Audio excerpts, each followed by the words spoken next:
என்ன விட்டுருன்னு சொன்னா விட்டுருவியாடா? விட்டுருவேண்டி என் உசுர.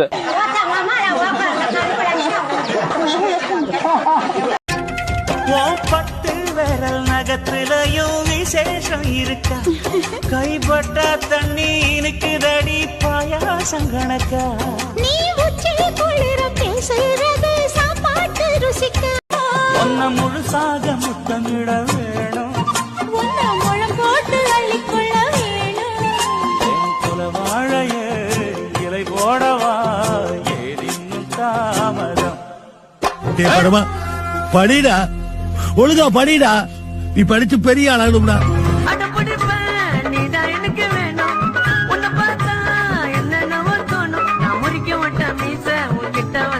நான் கேட்டது